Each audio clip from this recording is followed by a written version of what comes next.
Hi. Hi. What's your name? Milena. Milena. Milena who?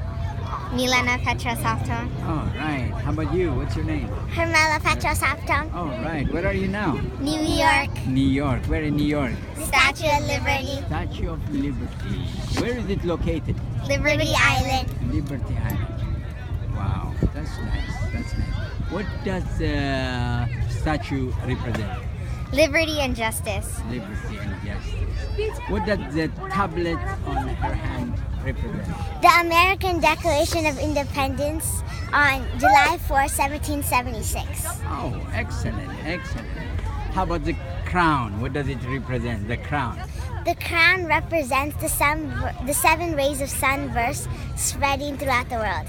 Wow. All right. How about the torch? What does The it torch represents the truth and justice celebrating all around the world. Excellent, excellent.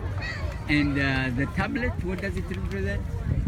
The tablet represents the American Declaration of Independence on July 4th, 1776. Wow. Thank you, thank you, thank you. You like New York? Yeah. You love New York, right? Yeah. All right.